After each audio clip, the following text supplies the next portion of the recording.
There is an emotional state of being, a sort of pale blue feeling, an imagined sense of spatial awareness when I look at the Voyager 1's photograph of Earth. I imagine the humans sent into space in the 1960s who look back at our Earth and saw a pale blue dot. What was it like to imagine from space that they lived there? Could they imagine locating themselves within this speck of blue? And what is that pale blue dot feeling? The feeling of expanse and belonging that we all, to some degree, consistently search for. The feeling of being small but deeply interconnected in the vast fabric of this universe. I think the secret in that blue feeling is in the collective.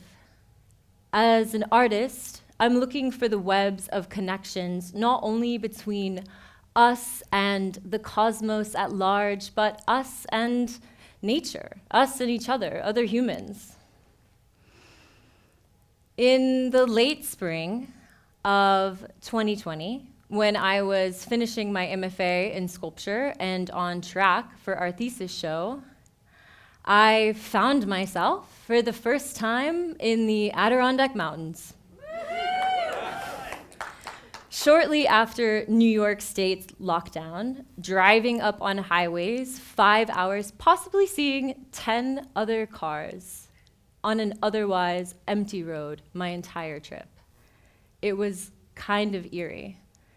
And as I sought to, in my own isolation and unknown futures, immerse myself outside, I found myself hiking a lot in the mountains, feeling an overwhelming drive to get to the summit, to see my surroundings from a totally new perspective, a bird's eye view. On the summit, I breathed into the landscape, able to see so far into the blue haze of those distant mountains, nestled around lakes and rivers that are very much alive. I am part of something larger than myself. Where do we share unity? Where do we share alignment? How are we connecting to each other?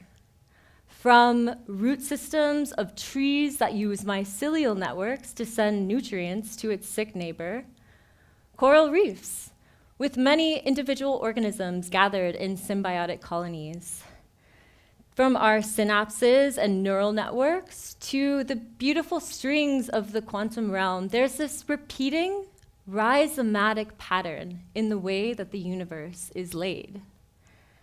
I have always seen sculpture as an aperture for perception, how artists can really create these spaces that emote and transmit certain feelings and ideas. Sculpture can transport us. It's very tactile, phenomenological. It's a fully embodied way of being in the world and creating imaginative relationships. And in this time of isolation and unknown futures, I needed to be brought into a different kind of world, a world of webs and interconnectivity. And on one of those summit moments, standing in the high peaks, meditating on that amazing blue of the atmosphere in the distance, I felt my next sculpture forming. At the Adirondack History Museum in Elizabethtown, the following summer of 2021, I began to build this sculptural encounter.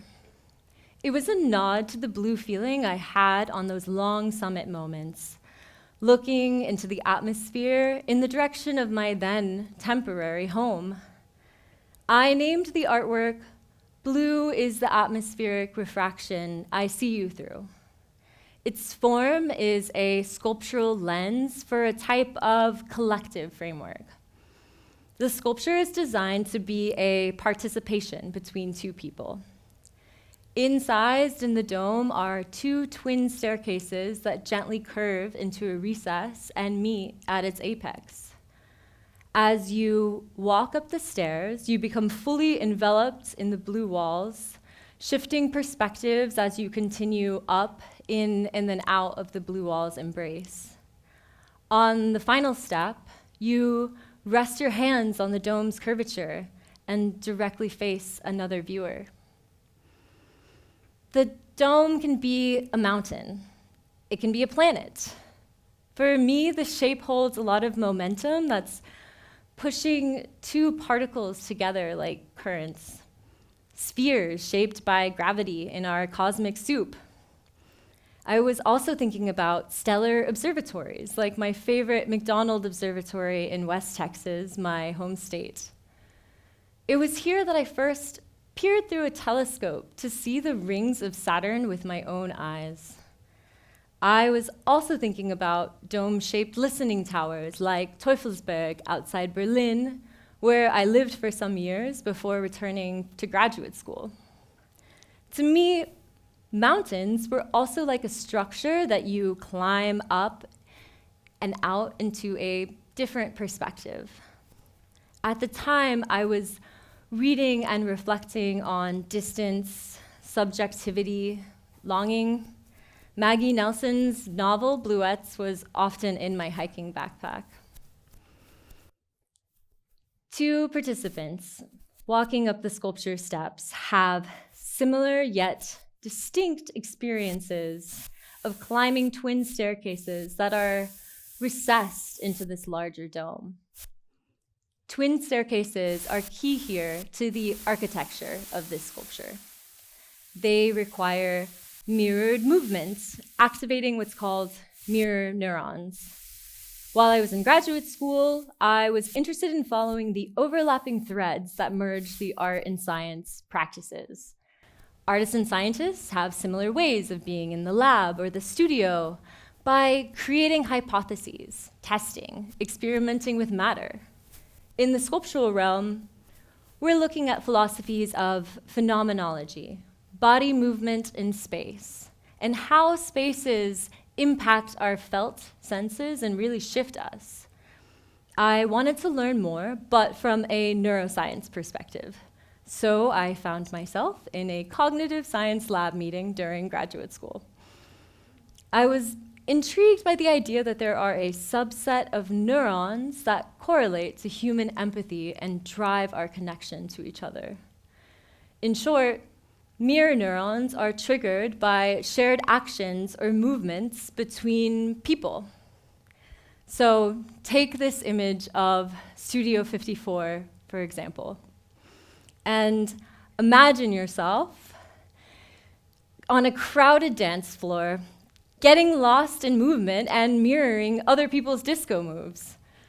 Or dancing with a partner. Your actions are not the same, but complementary, moving in tandem and combining to something greater. In a recent 2023 study titled Enhanced Neural Synchrony Associated with Long-Term Ballroom Dance Training, dancing partners become increasingly similar the longer they've danced together. When we move with someone, especially someone we've moved with for a long enough time, our brains become more and more unified. So, in the case of my blue sculpture, two people are executing the same motor acts, moving around, into, and up the curved stairwell. They are then faced with each other, standing at a short distance and elevated from the earth. Somatically, this becomes a space of encounter, a terrain to see and be seen by others, to recognize and be recognized. Another question I ask myself as a sculptor is how colors and design can take the stage for our collective experiences. After holding so many color swatches from the paint sections of hardware stores and failing to find the right shade of blue, I made my own from natural pigments and binders with an early recipe similar to the first paint made by humans. This particular shade I call atmospheric blue. It's somewhere between a blue-gray and a periwinkle. The color I wanted to capture was that blue, drawn from our expansive atmosphere, inspired by staring at the blue haze of those distant mountains. Now, atmospheric blue is a tricky one to capture because it hovers over the objects in the landscape and is metaphysically questioned to be real. Is it the atmosphere, the ozone? How is it that I have learned so many times why the sky is blue but can never seem to remember the details? Blue is more of a feeling. Blue is the haze of those far-away peaks, their gradient mist inviting a deep sense of longing and belonging. Blue is the atmospheric refraction I see you through. As I continue to build the sculpture, nail by nail, I was brought back to that blue feeling a part of the greater sphere. Everything that we see as large is made up of the small and even smaller. Relational ways of being across ecosystems. And when we look at each other, perhaps it is also through this blue lens. Our individual viewpoints and past experiences color our perception of each other. Summits can be craved. Climbing higher to get that view. Scaling steps, ascending out of our bodies to experience the world from many views, and to locate ourselves within. Such sight gives us distance to read our connective tissue. What are the synapses that bind us? The micro of the individual that weaves into the macro of the collective whole. That blue feeling. Blue is the glimmering shape I see below when I am on the summit, the lake at the end of the road, now with a strange finger of inferred trees jutting out into the shape's belly. From these heights, texture translates to color washes, and we are but small filaments, interconnected in this larger dome. Thank you.